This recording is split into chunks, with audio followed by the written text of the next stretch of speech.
Bonjour et bienvenue sur Data Driven 101, le podcast qui s'intéresse aux applications concrètes et variées de l'intelligence artificielle et de la data. Je suis Marc Sanselme, fondateur de Scopeo, une agence d'intelligence artificielle qui accompagne toutes les entreprises à tirer le meilleur de cette technologie.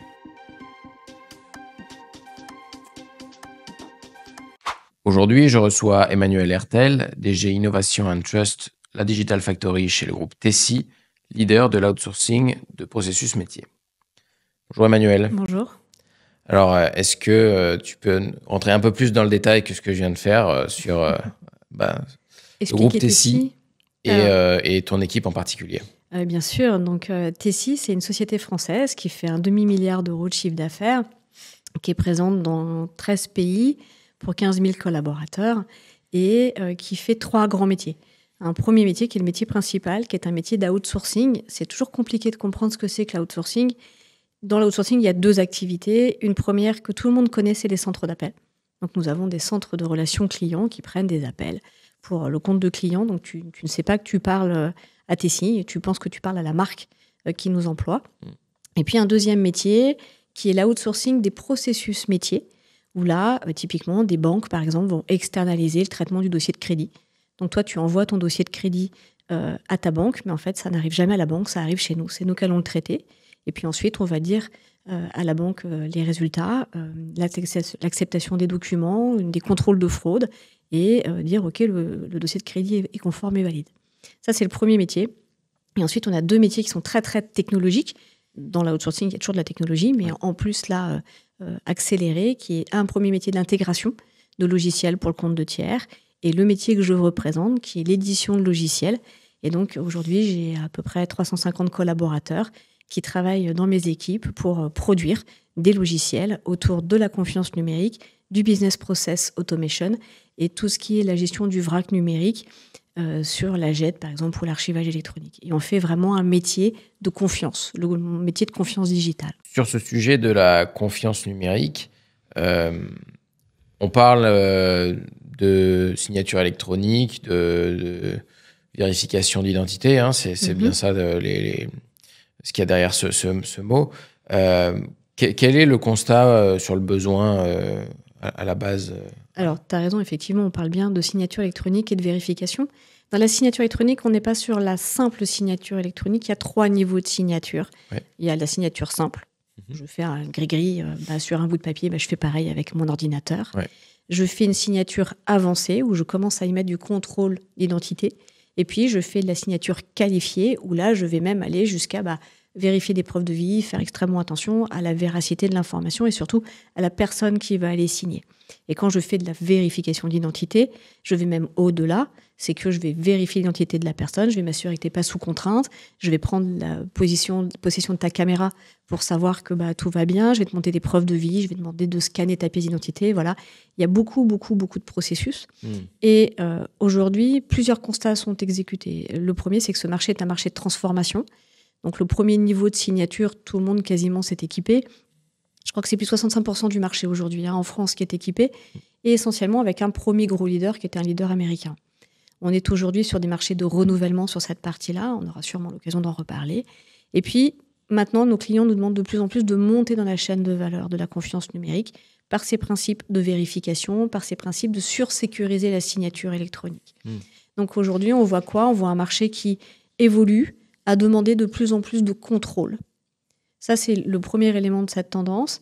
Et puis, la deuxième, c'est de nous demander de la mixité dans les processus, c'est-à-dire qu'on va à la fois signer, contrôler, mais on va aussi venir y agréger des outils développés par Tessi, par exemple, d'outils de fraude documentaire et de contrôle des pièces pour s'assurer que celui qui vient signer, en plus, il n'a pas fraudé. Je ne sais pas si tu sais, mais beaucoup de gens fraudent aujourd'hui. Il y a une fraude qui est assez généralisée. C'est plus de 63% des Français qui l'opèrent. Est-ce que tu sais ce que c'est? À mon tour de poser une question. Je sais parce qu'on a déjà parlé ensemble. Mais... Ouais. Donc, c'est tout ce qui va être sur les biens immobiliers et l'accession à la location, par exemple. Notre métier à nous, c'est de venir contrôler que ces documents ne sont pas fraudés. Ouais. Parce que, bien évidemment, c'est très dur de trouver un appartement aujourd'hui. Mais nous, on ne peut pas se permettre de louer et de donner à nos clients la capacité de louer à un fraudeur. Ouais, c'est marrant parce que tu dis c'est essentiellement un marché de renouvellement. Moi, j'avais la sensation que sur les signatures les plus poussées, c'était très difficile de trouver un fournisseur. Souvent, les outils on n'est pas très nombreux.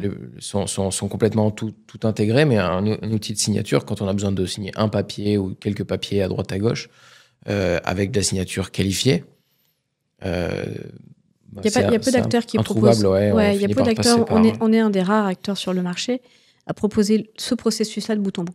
Tessie, c'est un expert du process. C'est notre métier. Hein. Dans business process outsourcing, le mot du milieu, c'est processus. Donc très très vite, dès qu'on développe des logiciels, hein, c'est mandatory pour la Digital Factory du groupe, c'est que tout doit être adapté à des processus. Donc la consigne qui nous est donnée, c'est que ce que l'on va développer est un process de bout en bout. C'est pas uniquement un logiciel qu'on pose sur une table. Et tu as parfaitement raison. Aujourd'hui, on trouve peu de solutions qui ne soient pas l'agrégation de plusieurs solutions.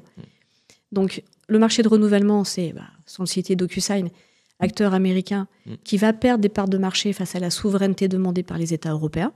Donc on l'a sur la France, par exemple. Et aussi cette recherche de plus en plus de nos clients de trouver un seul acteur qui va fournir une solution de bout en bout. Et dans lequel on va pouvoir garantir à la fois cette souveraineté, éditée en France, c'est le cas pour Innovation & Trust, hein, qui édite une solution qui s'appelle Certinia. Et dans Certinia, en fait, tout est fait en Europe, tout est fait localement, la plupart en France. Et pour nous, c'est extrêmement important de porter cette notion de souveraineté. Oui. Et toi, au niveau du marché, comment tu l'expliques, le fait que justement, il y ait la signature simple qui soit proposée par 1 million d'acteurs, et à côté de ça, que ce soit pas facile de trouver de la signature qualifiée ou de la signature avancée, mais parce que c'est dur, parce que c'est une complémentarité de processus. La signature simple, c'est facile. Alors, c'est facile, avec tout le respect que j'ai, à commencer par mes équipes qui ont démarré par développer de la signature simple. Mais c'est un process qui est unitaire. Quand tu commences à faire de l'avancée à la qualifiée, tu y mets de la détection de fraude, tu y mets de l'IA, tu y mets de la vidéo, tu y mets de l'archivage électronique. En fait, tu y mets tellement de composants technologiques que la plupart des éditeurs ont une brique et s'associent pour pouvoir en créer une deuxième. Nous, la particularité, c'est qu'on était déjà, par exemple, ça fait 30 ans qu'on édite des solutions d'archivage électronique au sein d'Innovation & Trust. On ne s'appelait juste pas comme ça avant. Et aujourd'hui, ces briques-là, elles étaient dans le magasin Tessie. Donc, on voit bien, et la difficulté, et on est très très peu d'acteurs à proposer ça de bout en bout. Et alors, des acteurs souverains européens, on est déjà beaucoup moins nombreux, et alors des acteurs français, on est très très peu. Et alors, qu'est-ce que ça implique d'un point de vue légal, côté certification, obligation légale, quand on met le doigt dans ce qui est soit vérification d'identité, soit carrément signature électronique? Mais on va même plus loin. On a tout ce qui est PVID avec la vérification d'identité à distance, par exemple. Donc, quand on met le doigt sur les certifications, bien évidemment, plus on est certifié, plus ça impose à nous, en tant qu'éditeurs, de respecter des normes. Les normes de l'ANSSI, donc l'Agence nationale de sécurité du système d'information, qui est une agence de l'État, qui impose, elle, des normes extrêmement dures et parfois douloureuses. Et puis, il y a les DAS, qui est la norme européenne. Déjà, à minimum, il faut respecter ça. Les DAS, c'est la base pour être European compliant, mais aussi pour cette partie ANSSI, pour respecter la réglementation française. Ça amène plusieurs choses. Un impact business, c'est que quand on respecte les normes de l'ANSSI et qu'on a des compétiteurs de pays européens qui ne respectent pas ces normes, ils ont moins de contraintes.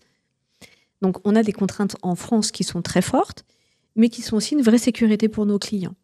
Alors, des fois, qui ne sont pas bien liés avec l'aspect économique, parce que quand tu mets beaucoup de contraintes, d'un coup, tu coûtes un peu plus cher que si tu développes à côté avec moins de contraintes. Par contre, ça permet à nos clients d'avoir cette sécurité qui, je pense, est extrêmement importante pour toujours aller dans la notion de souveraineté. Dès que tu commences à déployer des solutions qui sont moins maîtrisées par ton propre pays, toujours un peu dangereux, dans ton business en tout cas. Ok. Alors, votre métier, c'est aussi la Business Process Automation, BPA. Comment est-ce que tu définis le ou la BPA? On pourrait dire que c'est non-genré. C'est le Business Process Automation, mais tu as raison, on pourrait dire pourquoi pas là, Business Process Automation. Ça va être toute l'automatisation des processus. Moi, je suis une acharnée du processus métier. Donc, ce n'est pas du RPA, la robotisation du processus. Là, j'automatise des tâches répétitives. Là où nous, on va chercher à automatiser tout le processus métier. Et voilà, et je définirai le Business Process Automation par je cherche à automatiser au maximum les processus métiers d'une entreprise, qu'il soit sur fonction support, fonction business ou les fonctions régaliennes. Okay.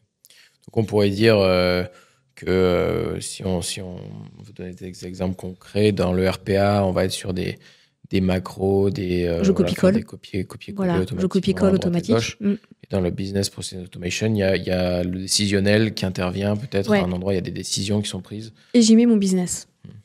C'est vraiment la notion de pouvoir automatiser. Tu sais, le business process automation, on va chercher jusqu'à 40% d'automatisation du processus de gestion pour les gestionnaires de métier. C'est dur pour une entreprise d'automatiser son business parce qu'elle est liée à son système d'information qui est souvent plus vieillissant que novateur, des contraintes d'hébergement, des contraintes réglementaires, je parlais de contraintes régaliennes tout à l'heure, mais pas que, les contraintes qui sont de conformité, par exemple, en interne. Donc, c'est dur pour une entreprise d'automatiser son métier. Mais on voit qu'on peut tout automatiser aujourd'hui et qu'il faut y aller en plus. Enfin, c'est hyper important. Oui, alors vous avez mis en place un logiciel pour ça. Vous avez mis en place on a développé SaaS, Scalia. Voilà. Scalia BPA. Scalia BPA. Alors, qu'est-ce que c'est? Puis, quel était le constat sur le besoin, la motivation pour faire ce logiciel? Alors, ce constat, il est au départ de pourquoi on développe. On est un acteur de business process management. On fait du BPM depuis des années. Donc, notre premier métier, c'est un métier de workflow. C'est un métier d'archivage électronique. C'est un métier de case management. Donc, qui sont des vieux termes. Aujourd'hui, on parle de BPA, mais avant, les anciens, c'est ces termes-là. Il y a eu plusieurs phénomènes. Le premier, c'est qu'il fallait développer quelque chose qui soit la suite de notre activité historique. On fait 19 millions d'euros avec cette activité-là. Il paraissait normal de lui préparer un avenir. Et puis, il y a eu le post-Covid. Alors, tout le monde a eu le post-Covid sur plein de phénomènes. Mais nous, on a vu un phénomène arriver. Juste après le Covid, c'est la convergence du front-to-back technologique. Je m'explique. Nous, en tant qu'acteurs de case management, par exemple, nous étions des acteurs de back-office. On a affaire à des gestionnaires qui font des processus métiers et qui ne voient jamais un client, finalement. Et puis, on a vu des acteurs, Salesforce, pour ne pas le nommer, qui a commencé après le Covid, qui était lui un acteur de front office, CRM d'origine, puis après qui a commencé à faire des processus de front, à redescendre vers nous. Et on les a vus venir se mettre en compétition face à nous, sur des dossiers dans lesquels jamais on les avait vus avant. Tu te doutes bien que si tu es un patron à peu près avec une vision et une stratégie, tu te dis il se passe quelque chose là. Si les acteurs du front descendent vers le back, il va se passer deux trucs. Le premier, c'est que par réaction, les acteurs de back vont remonter vers le front. Mais ça ne va pas être une compétition de territoire. Ça va être une compétition de convergence. Il faut prendre cette convergence. En fait, aujourd'hui, si on remet l'humain au centre et le gestionnaire au centre, il doit reprendre acte de son métier. Ça n'est pas la DSI. C'est lui au centre de tout. Et donc, s'il est au centre de tout, cette convergence du front to back, elle devient centrale. Et qu'est-ce qui va apporter ça? C'est le business process automation. Mais ce n'est pas un business process automation simple, comme ont pu le faire des acteurs historiques qui ont mis une petite couche d'IA. Nous, on s'est dit en 2021, en fait, non seulement il faut bifurquer vers ça, mais on a la chance de voir l'IA se démocratiser. On se détend sur l'IA. Là, on parle du LLM. Machine Learning, Deep Learning, ça fait 15 ans qu'on est là-dedans et qu'on l'a déjà intégré. Donc cette IA-là, elle est historique chez nous, elle est imprégnée dans nos développements. Mais là, on venait y rajouter une couche supplémentaire d'un outil qui permettait finalement de dialoguer avec le processus et de dialoguer avec l'ordinateur. C'est juste génial. Et donc, pourquoi on a développé Scalia BPA? C'est la suite de notre business normal. En tant qu'éditeur de ce métier-là, il était normal que j'ai une suite qui s'approche vers le business process automation. Mais c'est surtout cette vision, la mienne, au départ, qui ensuite a été suivie par mes investisseurs, que cette convergence du front-to-back technologique, elle allait amener un nouveau territoire et qu'il fallait être dedans. Et à nouveau, mais comme pour la confiance numérique, c'est un acteur souverain. C'est arrêter d'avoir des solutions américaines dont les gars arrivent avec des factures qui sont astronomiques et qui sont soumis au Cloud Act, qui sont soumis au Patriot Act et qui ne garantissent pas la souveraineté de l'information. Et voilà pourquoi on a commencé à développer. On a commencé à démarrer le développement en 2021. On a sorti la V1 du produit en avril de cette année. On a une roadmap à 4-5 ans aujourd'hui. Mais pour arriver à maturité d'un produit, mais on est aujourd'hui en train de répondre à beaucoup de cahiers des charges. Et effectivement, on arrive sur quelque chose qui est assez disruptif sur le marché. Tu disais, j'ai envie de grossir le trait pour voir si j'ai bien compris. D'une certaine façon, l'IA conversationnelle est un peu une sorte d'alternative au front. Ouais, complètement. Ouais. Ah oui, c'est bien, tu as très bien compris. Bravo. C'est exactement ça. Bon, ça, on va non seulement, grâce au LLM, pouvoir dialoguer et redonner la main au gestionnaire, de pouvoir créer ses propres processus. Il va les réclamer avec Scalia BPA, mais également d'y avoir mis logiquement des couches de back-end qui, elles, sont l'analyse et l'interprétation de l'IA par rapport au processus métier. Ok. Alors, vous avez un positionnement au niveau des LLM, Large Language Model, qui est d'utiliser uniquement de l'open source. Oui, open source libre de droit commercial. Pardon. Est-ce que tu peux nous préciser les tenants et aboutissants de cette souveraineté. Décision ? Toujours la souveraineté, rien que la souveraineté. Comment je garantis à mes clients ? Alors, plusieurs approches. Le client décide d'implémenter son propre LLM et de le faire avec le chat GPT sur Azure. Mais welcome, il peut le faire. La solution permet d'opérer ça, il n'y a aucun problème. Quand nous, on fournit le LLM, on fait le choix de LLM français, Mistral, pour ne pas le citer, mais pas que.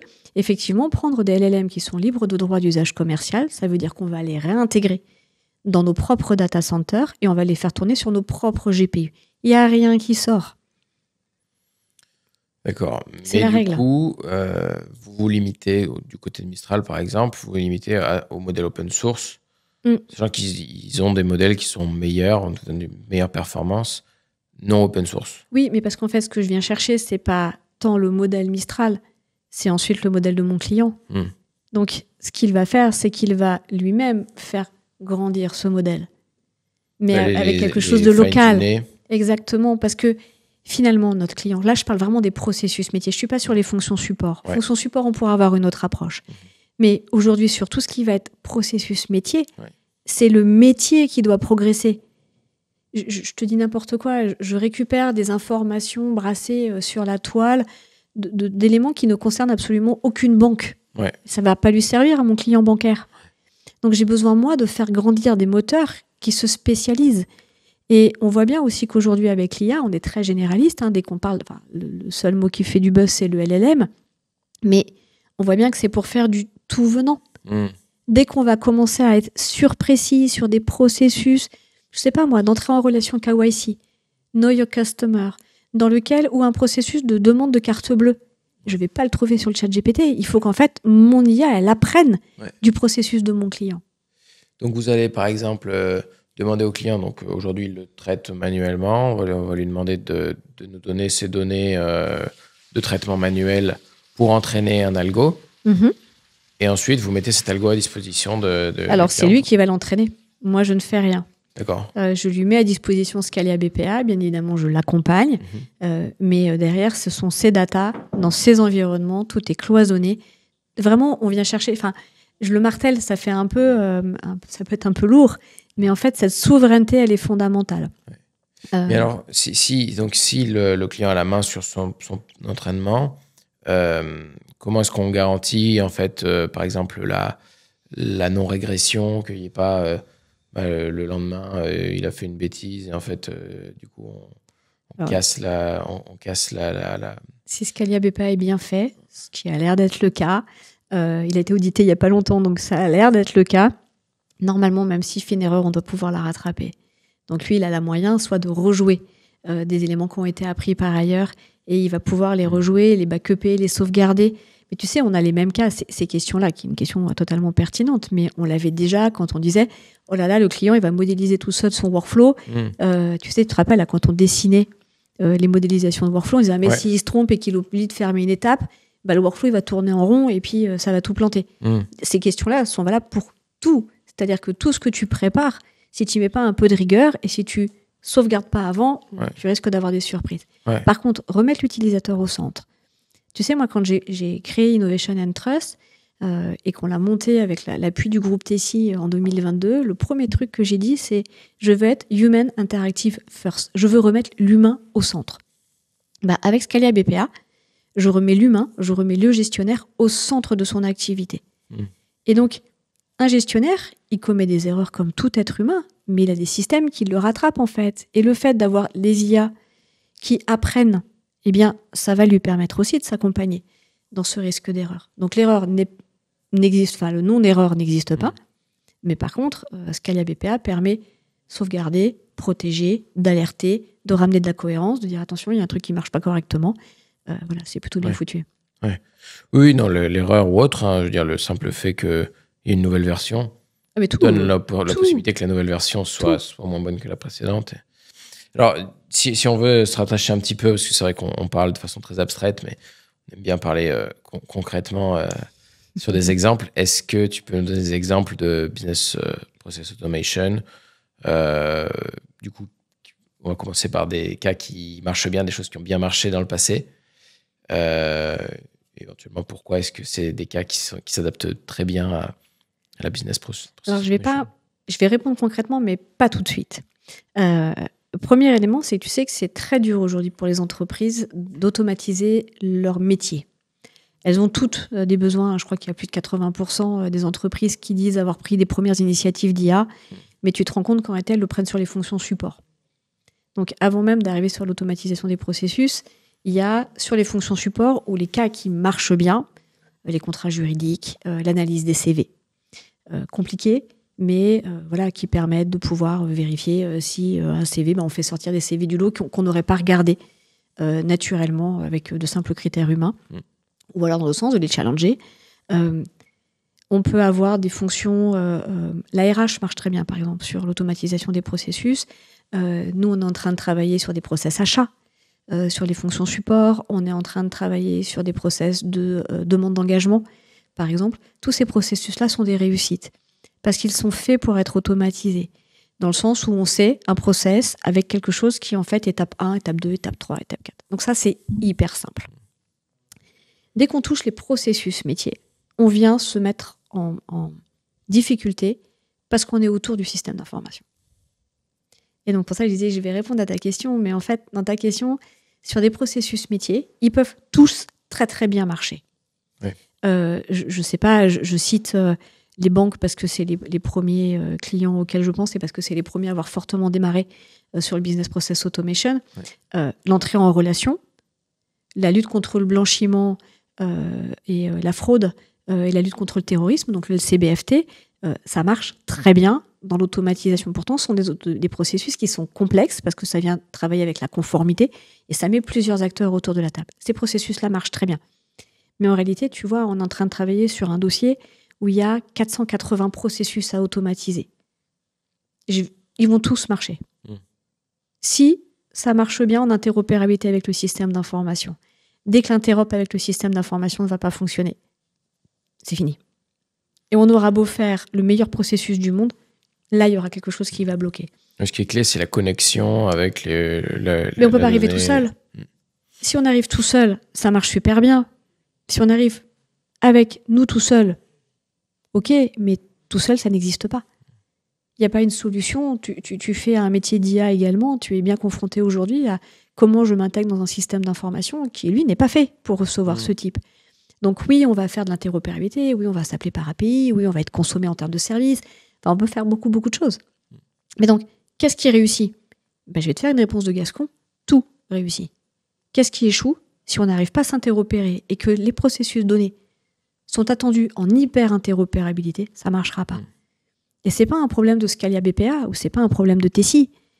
C'est un problème de la réalité économique des systèmes d'information des entreprises, j'allais dire en France, en Europe et à mon avis dans le monde.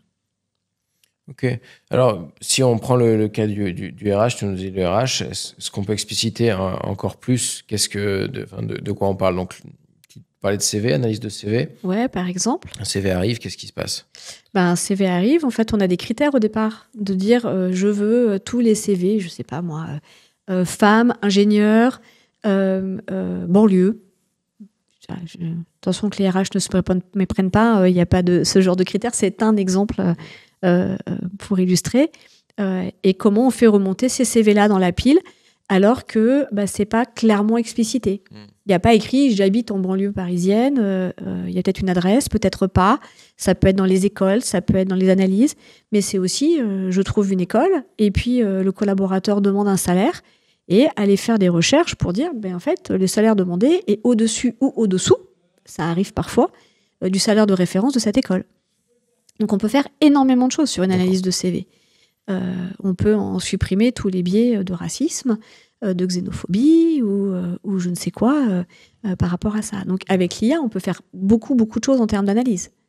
Et alors en termes de produits, vous proposez à vos clients de reprendre leur parcours sur mesure et donc de faire chacune des étapes, automatiser chacune des étapes nécessaires, ou bien vous avez par exemple pour la lecture de CV, vous avez un produit lecture de CV avec... Non, c'est le même outil. J'ai fait le choix dès le départ, mais ça fait 25 ans que j'ai dit des logiciels, ça fait 25 ans que j'ai décidé de ne pas faire de vertical. Moi, en tant qu'éditeur. Par contre, la force de Tessie, c'est qu'ensuite, Tessie prend ces outils et en fait des verticales métiers dans le cadre de ses usines de production. Donc ça, c'est assez extraordinaire parce que moi, ça me nourrit aussi dans mes logiciels. Moi, c'est le même outil. Parce que le client, ce qu'il cherche, c'est un outil qui va l'aider à faire plusieurs choses. Par contre, effectivement, tu as mis le doigt dessus, on a des clients qui sont déjà équipés, qui vont choisir soit de garder une grosse solution à côté et nous confier les simples, les moyens, parce qu'ils ont fait les processus très complexes de manière très coûteuse sur d'autres solutions, et on va prendre d'autres processus. On a des clients qui font le choix de prendre leurs processus actuels et de nous les exporter. Et là, il faut que nous, on les réintègre. Qu'on fait le choix de déployer des processus. Mais en fait, dès qu'ils ont scalé à BPA, ils commencent à le déployer un peu partout. Et j'évoquais l'exemple de Tessie. Tessie, c'est une société complexe. On est dans plusieurs pays. On fait des métiers qui sont des métiers différents, avec différentes sociétés au sein du groupe.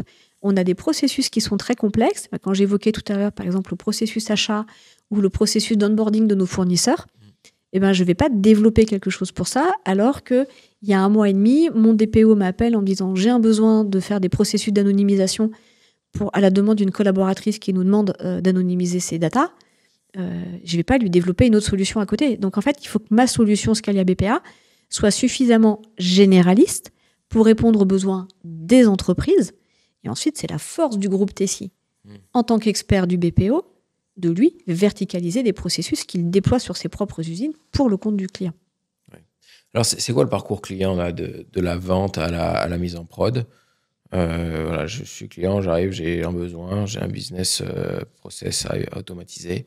Déjà, c'est bien. Non seulement tu as un besoin, mais tu sais l'identifier. Ouais. La plupart du temps, on vient nous voir. Alors, tout le monde a déjà mis du workflow en place ou du BPM. Donc, tout le monde a déjà une notion de business process. Elle est juste pas avec de l'IA et pas automatisée.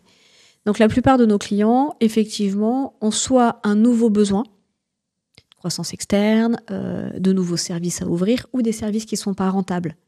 Quand je disais tout à l'heure qu'on cherche à optimiser plus de 40% de la productivité d'un gestionnaire, tu prends des process qui ont été montés il y a des années, ils tournent. Mais sauf qu'il faut 25 personnes pour le faire tourner. Alors c'est super parce qu'en général, il la outsource chez Tessie ou chez ses compétiteurs. Mais en termes de rentabilité, c'est pas ce qu'ils viennent chercher. Donc la plupart de nos clients, effectivement, on les voit avec un premier besoin. Mais des fois, il y a même au-delà, c'est-à-dire c'est de la curiosité au démarrage. J'ai fait un rendez-vous chez un client industriel qui m'a dit « j'ai sous les yeux ce que je rêve d'avoir ». Et il n'avait pas de besoin particulier, tu vois. Mais le premier élément, c'est effectivement, la plupart de nos clients ont déjà de l'expérience, veulent toucher à l'IA et ont du mal à combiner IA et Business Process Automation. Parce que c'est dur d'automatiser ces processus métiers. Et donc là, ils font appel à Tessie parce qu'on est à la fois un expert du processus à outsourcer métier. On a des logiciels qui ont été développés sous l'input du BPO. Donc, c'est aussi une force pour nous. Et donc, ils viennent nous voir avec un premier projet. Bien évidemment, on va faire une démo, comme on a pu te faire une démo il n'y a pas très, très longtemps. Là, on va toucher du droit le produit, on va pouvoir le manipuler, on va pouvoir poser des questions, on va analyser le besoin et on va commencer à avancer ensemble. Généralement, vu la taille de nos clients, on a un RFP qui arrive un RFI souvent avant, mais un RFP, donc on est mis en compétition. Alors, RFP, RFI, tu peux... Alors, RFI, c'est Request for Information and Request for Proposal pour la partie proposition. Donc en fait, c'est le premier truc, c'est le RFI. Coucou, je viens vous voir, vous êtes plusieurs, j'aimerais un peu avoir de l'intérêt sur vous, qui vous êtes, ce que vous faites, à quoi ressemble votre produit. Puis ensuite, RFP, les gars, la compète, elle est ouverte. Vous êtes 4, 5, appel d'offres. Vas-y, il faut y répondre. Réponse rédigée, grille Excel remplie, montrer patte blanche, définir des prix. Ne me pose pas de questions sur les prix. Si tu veux, vas-y, mais les prix aujourd'hui, il y a des prix catalogues, mais on ne répond jamais avec les prix catalogues, on répond avec les prix qui correspondent aux besoins économiques du client et à la taille de son projet. Et puis voilà, et puis après, une fois qu'on a fait nos démos, qu'on a démontré que le meilleur gagne. Ok. Alors, d'un point de vue d'évangélisation, est-ce qu'il y a quelque chose que oui, alors ça, c'est un sacerdoce. Je répète plein de choses beaucoup. Tu as entendu souveraineté déjà. Je me répète beaucoup sur le sujet. Oui, il faut évangéliser. Premier élément, on confond beaucoup RPA et BPA. Ouais. D'ailleurs, UiPath, qui est quand même l'acteur incontournable du RPA, commence à basculer. Tu vois toujours la convergence du front to back. Les acteurs qui se déplacent, la chaîne économique, et c'est en mouvance, en fait, toute cette partie-là. Mais la première évangélisation, c'est la différence entre le RPA, j'automatise une tâche répétitive, et le BPA, j'automatise mes processus, quel qu'il soit. Donc ça, c'est le premier élément d'évangélisation. Le deuxième, c'est il n'y a pas que le LLM dans la vie. Oui, ça fait plein de choses. Oui, ça fait l'effet waouh. Mais derrière, on a le machine learning. Mais derrière, on a le deep learning. Il n'y a rien qui tourne tout seul. Que cette notion de comprendre qu'une fois qu'on a passé l'effet waouh, c'est comment ça s'inscrit dans l'implémentation et dans le déploiement. Et qu'on a beau venir chercher une approche low-code, no-code, plus on mettra le gestionnaire ou plus on mettra l'humain au centre de tout, plutôt que le système d'information, plus on sera puissant pour amener à la fois de la rationalisation de charges et de la rationalisation technologique. Mais l'évangélisation, la première, c'est RPA, BPA. Et non, le BPA n'est pas un RPA. Et c'est pas parce qu'on déploie du LLM que tout se fait en claquant des doigts, sans projet et sans charge. Ok, alors est-ce que tu peux, dans le parcours qui était le tien chez Tessie, nous partager une erreur pour pas qu'on refasse la même? Alors, je pourrais en partager beaucoup des erreurs. Tu veux parler technologique ou tu veux parler en général? Ouais, business ou tech, ce qui te... En fait, je vais t'en citer plusieurs quand même. La première, ne pas sous-estimer la compréhension de tes partenaires sur la technologie que tu proposes. Plus tu es pris, tu parlais d'évangélisation tout à l'heure, plus tu es pris sur regarder le LLM, l'IA, ça va être extraordinaire, plus tes investisseurs paniquent et plus il est compliqué d'expliquer ce que ça fait. Alors que c'est, une suite logique de notre activité, deux, que ça n'est pas une révolution, ça n'est que une technologie que l'on continue à faire avancer autour de l'automatisation des processus. Donc la première des erreurs, c'est d'être capable, avant même de démarrer la première ligne de code, d'expliquer, en fait, et d'évangéliser vraiment de ce que tu vas faire. Ça, c'est un conseil que je donne à tout patron d'édition de logiciels qui ont des investisseurs, quels qu'ils soient, et nous, on a la chance d'avoir des investisseurs qui nous suivent, mais il n'empêche qu'il faut expliquer et réexpliquer, donc une vraie notion d'évangélisation. Pardon. Ensuite, la deuxième partie, c'est s'entourer pas que de techos. Parce qu'il faut leur dire où il faut aller, et t'as beau avoir une vision, moi je suis patron de R&D depuis très longtemps, je ne suis pas de R&D, je fais vraiment de l'édition de logiciels, de cette vision, quand je suis arrivée et que j'ai expliqué qu'il allait y avoir un mouvement du marché et qu'il y avait une convergence du back to front, en fait mes techniciens ils ont compris, mes développeurs ils ont compris. Mais comment je racontais cette histoire à des marketeurs, comment je racontais cette histoire à des commerciaux, comment j'allais raconter cette histoire sur le marché, c'est quelque chose que moi je trouve avoir mal préparé. Donc j'ai un super beau produit, et j'ai un produit que maintenant, il va falloir que j'aille présenter sur un acteur qui n'est pas reconnu comme un acteur technologique. Tessie, c'est un leader du BPO au départ. Et donc, arriver avec cette révolution-là, bien ça, en fait, je l'ai mal préparé. Je le rattrape aujourd'hui, c'est pas grave, il n'y a pas péril en la demeure. Mais en fait, c'est vraiment un sujet. C'est-à-dire que j'ai la vision technologique, j'ai des équipes technologiques qui m'ont suivi dans cette vision. Mais maintenant, comment je le crante? Et ça revient avec les investisseurs, c'est-à-dire comment je crante de faire comprendre cette vision-là au commun des mortels qui ne fait pas de la technologie. En fait, finalement, j'ai moins de mal à évangéliser mes clients qui ont déjà une expérience qu'évangéliser ma propre entreprise en interne. Et ça, il faut le préparer. Et peu importe, je pense, la taille. Innovation on Trust au sein de Tessie, c'est petit. C'est 350 collaborateurs, c'est 3 pays, c'est pas gros. Hein. Je disais, c'est 20 millions d'euros, enfin, 24 millions d'euros de chiffre d'affaires à la fin de l'année. C'est pas gros. Je fais une entreprise qui fait un demi-milliard. Mais comment tu expliques ça en interne? Comment tu présentes ça en interne? Et je te dis, j'ai moins de difficultés à l'expliquer à mes clients qu'à le déployer en interne en réalité. Parce que je l'ai mal préparé. Ok. C'est très franche, hein? Ouais, non, super, merci. Alors, est-ce que tu as, on continue dans la même thématique, une anecdote à nous partager? Une anecdote. La première anecdote, c'est quand tu te retrouves confronté à quelqu'un qui dit, mais en fait, tu fais pareil qu'UiPass. Et qu'en fait, je suis sèche, je sais pas répondre. Ouais. Parce que je comprends que la personne qui me pose la question a rien compris de ce que j'allais faire. Oui. Mais sauf qu'en réalité, ça veut dire que c'est moi qui l'ai très mal expliqué. Et pourtant, je suis convaincue de bien l'avoir expliqué. Et ça revient, tu vois, c'est plutôt une anecdote négative. Ouais. Mais parce que mon quotidien aujourd'hui, c'est celui-là. C'est d'expliquer comment je différencie du RPA du BPA. Comment, non, je ne suis pas UiPass. Non, je ne suis pas Pega. Je fais mieux. Voilà. Je ne fais peut-être pas des milliards d'euros de chiffre d'affaires, quoi qu'en France, Pega ne fait pas des milliards, voire recule en termes de chiffre d'affaires. Je fais mieux, je fais autre chose. Et ce autre chose, en fait, mon anecdote, elle est quotidienne. C'est expliquer l'autre chose. Ouais. Et donc, tu vois, j'ai pas d'anecdote particulière. Je pourrais te raconter des moments de désarroi ou des moments d'euphorie. Ma meilleure anecdote, c'est quand je viens devant un client qu'on n'avait jamais réussi à accrocher avant et avec qui on n'a pas encore signé, mais on y travaille, et qui te dit, mais waouh! Voilà. Ma meilleure anecdote, c'est celle-là. Ouais. C'est quand un client me dit waouh. Et ma pire anecdote, c'est non, mais t'es en train de faire pareil qu'UiPass. Oui, et ce qui est marrant avec cette anecdote, c'est que potentiellement, la personne en face ne sait pas non plus ce que fait UiPass. Non, tout à fait. Alors, mais c'est tellement vrai. C'est tellement vrai. En fait, RPA, c'est pas non plus ultra courant comme non, comme même si ça c'est ultra démocratisé et que tout le monde a déployé UiPass et que c'est une super solution. Et puis ils ont eu une stratégie qui était juste énormissime, cette notion de communauté. Voilà, moi je suis admirative. Hein. Mais oui, tu as parfaitement raison. C'est-à-dire que la plupart des gens, quand on n'est pas face à nos clients qui eux-mêmes font du business process tous les jours, eh bien, en fait, c'est dur d'expliquer.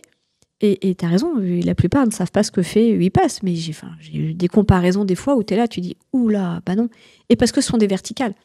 UiPass, la difficulté, c'est qu'en plus, c'est un généraliste. Ils ont fait le choix de faire la même stratégie.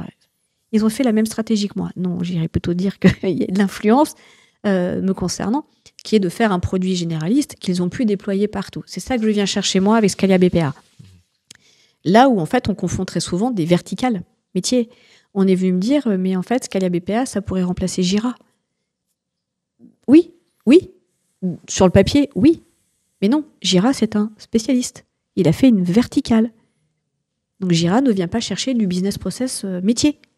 Il a fait une verticale sur du bug tracking ou sur de la gestion de tickets. Donc voilà, oui. Et la plupart des gens ne savent pas ce que font Jira. Alors, maintenant que vous avez ce Scalia BPA en place, quelle est la suite de votre développement côté IA, côté tech? Quelle est la suite? Alors, la première suite, évidemment, on va continuer notre roadmap. Là, on part sur la partie industrialisation du produit, gagner des clients.